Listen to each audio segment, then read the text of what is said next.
নিজের সম্মান, অ্যাটিটিউড, ভাব সব ঠিক রেখে মেয়ে পটানোর কৌশল। পুরুষ হয়ে যখন জন্মগ্রহণ করেছেন তো মেয়ে দেখলে আপনার চুলকাবেই, রিলেশন করতে মন চাবেই। আর আজকালকার মেয়েরাও যে উস্কানি মার্কা, বাও রে বাও। আপনি কলিজার উপর পাথর তুলে রেখে সিঙ্গেল থাকার যতই চেষ্টা করেন না কেন, অসম্ভব রে ভাই, পারবেনই না। তার উপর আবার আপনার নিব্বানিব্বি বন্ধুদের রঙ্গলীলা তো আছেই। ফোন কলে গার্লফ্রেন্ডের সাথে তাদের রসের আলাপ শুনলে আপনার ঘুমন্ত আত্মা জনি সিন্স হয়ে জেগে উঠবে। তাই নিজের মনকে বাঁশের বেড়া দিয়ে আটকে রাখার ব্যর্থ চেষ্টা করার চেয়ে বরং রিলেশন করেন, মেয়ে পটান, কোনো সমস্যা নাই। কিন্তু সমস্যা তখন হয় যখন এই রিলেশন করতে গিয়ে বা জাস্ট একটা মেয়েকে পটানোর জন্য আপনি আপনার নিজের সম্মান, অ্যাটিটিউড, ভাব, নিজের ওজন সবকিছু মেয়েটির কাছে বিক্রি করে দিয়ে বাঘ থেকে বিড়াল হয়ে যান। মেয়ে তো পটেই না, মাঝখান থেকে নিজের ইজ্জতের 12টা বাজিয়ে চলে আসেন। আর মেয়ে যদি পটেও যায় তাতে কি, বিড়ালের মতো ম্যাও ম্যাও করেই যখন মেয়েটিকে পটিয়েছেন তো সারা জীবন ম্যাও ম্যাও করেই তো পার করতে হবে। আমার একটা জিনিস মাথায় ঢোকে না, নিজের সম্মান, নিজের অ্যাটিটিউড, নিজের ভাব সবকিছু ঠিক রেখেও তো বিন্দাস মেয়ে পটানো যায়। বাট ছেলেদের হালচাল দেখে আমার তো মনে হয় 95% ছেলেই মনে হয় এটা জানে না। তো এটা কিভাবে সম্ভব সে ব্যাপারে আমার একান্ত নিজস্ব কিছু মতামত নিয়ে আজকের এই ভিডিওটি একটু বড় হবে বাট 100% কার্যকরী হবে। তাই প্লিজ ভিডিওটি পুরোটা দেখবেন। তো তাহলে আর দেরি কেন, চলুন ভিডিওটি শুরু করা যাক। তো নাম্বার 1, আয়নায় নিজেকে দেখে নিজেই চুম্মা দিতে ইচ্ছে করবে এমন করে নিজেকে তৈরি করার চেষ্টা করুন। কথাটাকে ফানি ভেবে মজাই উড়িয়ে দিয়েন না, কথাটার গভীর অর্থ আছে বস। দেখেন মশাই, আপনি যদি নিজেই দেখতে আকর্ষণীয় না হন তাহলে দেখতে আকর্ষণীয় একটা মেয়ের কাছে আপনি সহজে পাত্তা পাবেন না, এটাই স্বাভাবিক। আর তখন মেয়েটিকে পটাতে গেলে মেয়েটির পিছনে আপনাকে এমন ভাবে লেগে পড়তে হবে যে মেয়েটির সামনে আপনার নিজের অ্যাটিটিউড, নিজের সম্মান, নিজের ভাব এগুলো কখনোই ধরে রাখতে পারবেন না, এটাই বাস্তবতা।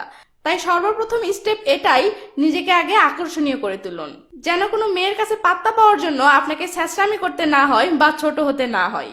আমি জানি এখন কেউ ভাবতেছে আমি তো দেখতে অতটা সুন্দর নই, তাহলে কি করব? দেখেন মশাই, আমি আপনাকে দেখতে আকর্ষণীয় হতে বলতেছি।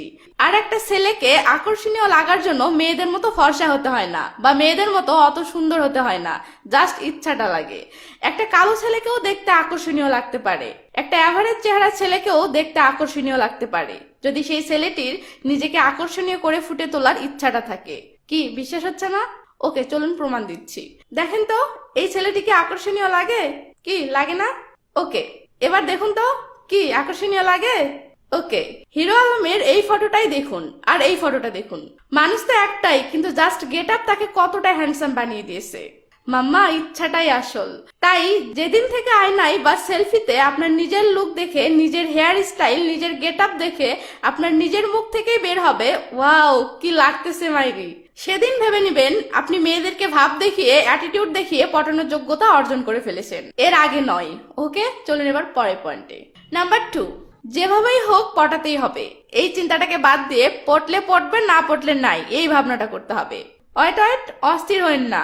আমি জানি আপনি কি ভাবতেছেন। আপনি ভাবতেছেন আপনি যে মেয়েকে পছন্দ করেন বা যে মেয়ের উপর ক্রাশ খেয়ে বসে আছেন, আপনার মন, কলিজা, কিডনি সব বলতেছে আপনি তাকে ছাড়া বাঁচবেন না, যেভাবেই হোক তাকে আপনার পটাতেই হবে। তাহলে সেখানে পটলে পটবে, না পটলে নাই এমন ভাবনা ভাবা তো আপনার জন্য সম্ভব না, তাই না? এখানে অস্থির মজার একটা ব্যাপার আছে, সেটা হচ্ছে কোনো মেয়েকে পটানোর জন্য যখন আপনি ভেবে নিবেন যেভাবেই হোক পটাতেই হবে, তখন আপনি মেয়েটিকে পটাতে পারার সম্ভাবনা অটোমেটিক কমে যাবে। অথচ আপনি যদি ভেবে নেন মেয়ে পটলে পটবে, না পটলে নাই, তাহলেই আপনার মেয়েটিকে পটাতে পারার সম্ভাবনা অটোমেটিক বহুগুণ বেড়ে যাবে। কারণটা হলো যেভাবেই হোক পটাতেই হবে, এই চিন্তাটা আপনার মাথায় থাকা মানেই তখন আপনি মেয়েটির পিছনে এমন ভাবে পাগলা কুত্তার মতো লেগে থাকবেন আর এমন সব ছ্যাঁচড়ামি শুরু করবেন যেটা দেখে মেয়েটির প্রচুর পরিমাণে ভাব বেড়ে যাবে। আর সেই সাথে মেয়েটির সামনে আপনার ভাব, ওজন কমতে থাকবে, যার ফলাফল স্বরূপ মেয়েটি অল টাইম আপনার থেকে দৌড়াবে আর আপনি তার পিছনে দৌড়াবেন, কখনো ধরতে পারবেন না। কিন্তু আপনি যদি ভেবে নেন মেয়ে পটলে পটবে, না পটলে নাই, তাহলে দেখবেন আপনি মেয়েটির সামনে অল টাইম নিজের অ্যাটিটিউড, নিজের ওজন, নিজের ভাব, স্টাইল সব ধরে রাখতে পারতেছেন। মেয়েটিকে পটানোর জন্য অন্য ছেলেরা যেভাবে ছ্যাঁচড়ামি করতেছে আপনি সেভাবে ছ্যাঁচড়ামি না করে বরং মেয়েটির কাছে নিজেকে বড় করে তুলে ধরতে পারতেছেন, মেয়েটির সামনে নিজেকে আকর্ষণীয় করে তুলে ধরতে পারতেছেন, যেটা মেয়েটির চোখে আপনাকে স্পেশাল বানিয়ে দিবে, অন্য ছেলেদের থেকে আলাদা বানিয়ে দিবে। তখন মেয়ে অন্য ছেলেদেরকে ভাব দেখালেও আপনাকে কখনো ওই ভাব দেখাতে পারবে না, এটাই স্বাভাবিক। তখন মেয়েটির কাছে আপনাকে ছোট হওয়ার দরকার পড়বে না, আপনি নিজের অবস্থানে থেকেই মেয়েটিকে পটাতে পারবেন। উপরের যে 2টি পয়েন্ট নিয়ে আলোচনা করলাম এগুলো অনেকটা মাঠে নামার আগে পূর্ব প্রস্তুতির মতো, বাট মাঠে নামার পর দরকার পড়বে এমন টাইপের আরো 2টি পয়েন্ট নিয়ে আলোচনা করার ইচ্ছা ছিল, কিন্তু এই ভিডিও আপনাদের ভালো না লাগলে হুদাই ভিডিওটি বড় করে আমার টাইম নষ্ট হবে। তাই আগে দেখি এই ভিডিওতে কেমন লাইক কমেন্ট আসে। ভালো লাইক কমেন্ট পেলে বাকি 2টি পয়েন্ট নিয়েও ভিডিও বানাবো। ভালো থাকুন সবাই, বাই বাই।